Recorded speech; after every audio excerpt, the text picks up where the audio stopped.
He's Bob Costas, Major League Baseball Network, and, of course, NBC Sports. He joins us now. Reaction to yesterday's news, Bob? Well, I think the primary reaction is that this is just the beginning. There's obviously going to be more. And the overall story is that there's been a culture change.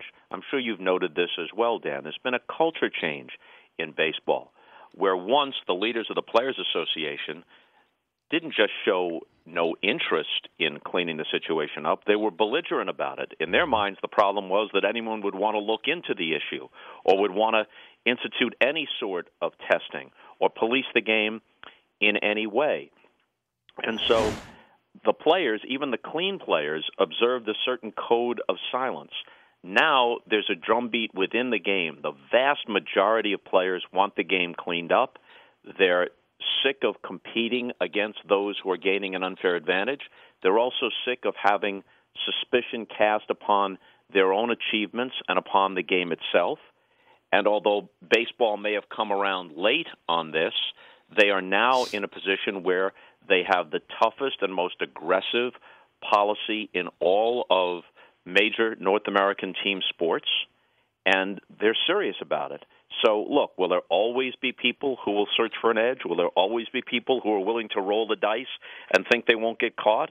Yeah, but baseball is increasing the disincentives to do that, and Ryan Braun is just the beginning of the story.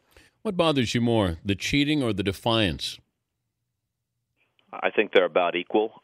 Defiance is one thing, but I think that Ryan Braun has been aptly compared by some already to Lance Armstrong. Now, it might not be as far-reaching as Armstrong, and Braun is not as important an international figure as Armstrong, but there is an analogy there in that Armstrong did not care whose integrity he impugned in order to keep his own lie going and extend it. And at least when you talk about the tester or the sample taker, whatever you want to say, Ryan Braun did that to that person. He didn't care about questioning that person's integrity, implying that that person would have done something truly horrible, which would be to spike his test and to try to ruin his career for no apparent reason. He didn't care about that if in his mind it helped to sustain the image he wanted to maintain. So in that respect, he's analogous to Lance Armstrong. And that part, I think, probably bothers people as much or more than the cheating itself. The thing that bothered me about this with Ryan Braun is they probably could have gotten him for 150 games if they wanted to. But I don't want baseball to cut deals. If they want to send a message, don't cut a deal. I think you got to go through the process no matter how long it takes. I don't know if there's a deterrent. I mean, 65 games, Ryan Braun still has $100 million coming his way. A-Rod still has $100 million coming his way. Melky Cabrera, Bartolo Colon, these guys all made money. I disagree, Dan. I think there is a deterrent, and I think part of the deterrent is that the Players Association is in on these discussions. The Players Association and the representatives of the players are saying, look, they have you dead to rights. And the Players Association is not any longer saying, we will defend you under any circumstances. They are saying, well, we'll try to help mitigate the penalty if we can. And in those rare circumstances where someone may actually be falsely accused, if that's the case, we'll take up his cause. But the Players Association is basically saying to these guys, they have you dead to rights, and we think they are right. We are on the side of the people trying to clean up the game. So I think that this is a reasonable first step. He's Bob Costas, NBC Sports, Major League Baseball Network, joining us. Dan Patrick Show. Who do you consider the all-time home run champ? Well, you know who I do. Hank Aaron's the all-time home run champ, and Roger Maris is the legitimate single-season home run record holder. Could that ever be reinstated? I think it's reinstated in the minds of all sane people already. Because I remember the commissioner telling me years ago when we were in San Francisco, and he said he wanted to take an eraser to the record books, but he couldn't. Mm-hmm. I don't know how you differentiate. I guess, are you leaving it up to the baseball fan to say, so we don't have to write it down and we don't have to do anything different? The record book shows Barry Bonds and it shows other guys up there, but who really is the true home run champs. Yeah. Barry Bonds is the statistical home run leader. he is not the home run king, which is not to say that Barry Bonds was not a truly great player and would have been one of the best all-around players in baseball history even without performance-enhancing drugs. But he could not remotely have done what he did in the latter stages of his career, not remotely. You know, and the people who try to fudge this and say, well, he got a boost.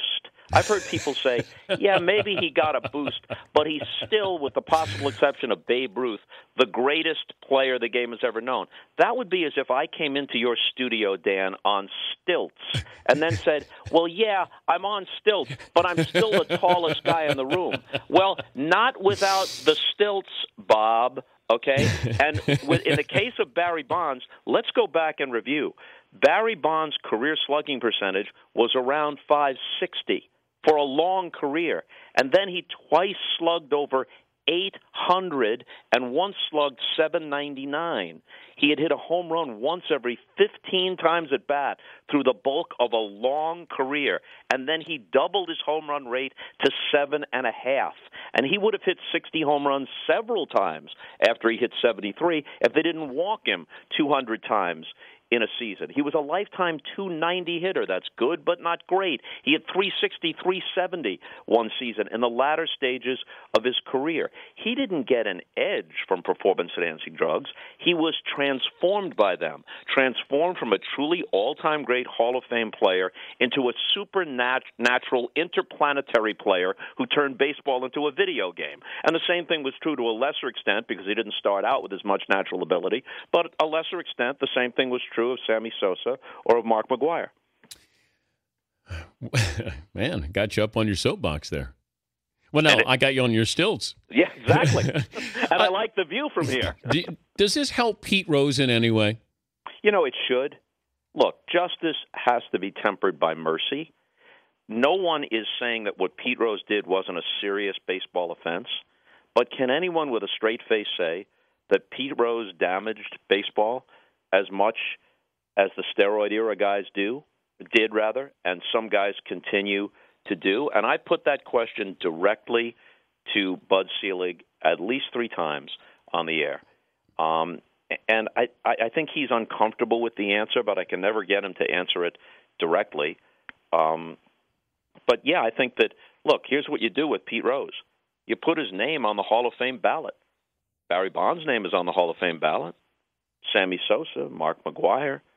Why can't his name be on the ballot? And start the clock again. Don't say, well, his time has run out, it has to go to the Veterans Committee. He was never on the ballot. Start the clock again, put him on the ballot, and see what the voters decide. I felt the same way, that, you know, he's not excluded from the Hall of Fame. The Hall of Fame is separate from Major League Baseball. If they chose to put him on the ballot, they could. Let the writers decide if they want him in or if they don't. At least there's dialogue, and if it doesn't work out, at least that you've gone through the process there. But I wondered about that with Pete, if we'll look at him differently because of what these guys did, or it's apples and oranges. You know, I've been thinking that for years, and I don't know. I guess no one wants to really take Pete's cause up. Again, without defending what he did, betting on baseball, even if you don't bet against your own team, is a serious offense and deserves a penalty. But look at the penalty he's already paid. He lost his job. He's out of baseball. His reputation was severely damaged. He's into his 70s without being in the Hall of Fame when he would have been a near-unanimous first-ballot guy. He's paid quite a price. No one, you know, in the year 2030 would walk through the Hall of Fame, see Pete Rose's plaque, and say, well, I guess it's okay to bet on baseball if you're a player. You know, that doesn't make much sense to me. Do you remember 1986, Mets, Astros at Shea Stadium? And I'm talking to you on the top step of the Mets dugout, and Pete Rose walked by. And Pete says to us, who do you guys like in the game? I don't know if you remember it, but I remember it just because it was one of those moments where you go, I don't know. Well, Mike Scott's pitching, so I like that. And I get the feeling that Pete was just sort of asking people who they like, and he was going down the tunnel to use the clubhouse phone to bet. That's entirely possible. I can remember Pete asking me about college basketball when I was doing college basketball games in the 1980s and doing the baseball game of the week with Tony Kubek. You know, he'd be playing pepper or just warming up and shooting the breeze, and he'd say, you know, I think Michigan State is overrated. What do you think? Gee, this is an interesting conversation we're having here. But when you talk about the Hall of Fame, I think another thing that baseball can do, and I really think that Michael Weiner and the other people now at the Players Association are receptive to this. They're not going to roll over for baseball. They still have an advocacy position on behalf of the players, and that's appropriate. But neither are they going to stand in the way of what is in the best interest of the majority of the players and of the game itself if baseball can make a reasonable case. And if you're trying to build additional disincentives to using performance-enhancing drugs, then one of the things they can put in the next agreement, and they can go to them and say, let's reopen the agreement right now just on this one issue if they want to do it, and that's this. You're ineligible for any awards if you are found to have used performance-enhancing drugs. Now, maybe that means for your entire career. Maybe it means for a period of 2, 3, 4 years. That could be negotiated. But you can't win an MVP award. You can't go to the All-Star game. You can't be the Cy Young Award winner if you are a convicted PED guy. And they could make it right now. It's, I think, the rule is 50 games, 100 games, and then on the third, lifetime banishment. Mm-hmm. We'll make the second, as long as you've gone through appeals, you're entitled to appeals, but on the second one, you're banished from baseball. And therefore, if you're on the permanently ineligible list, you're also, in effect, ineligible for the Hall of Fame. Now, again, is that going to stop 100% of guys from cheating? No, because it's human nature, and guys will always, at least a handful, look for an edge. But you're just kind of adding on layer after layer of disincentive. That's what they should be trying to do.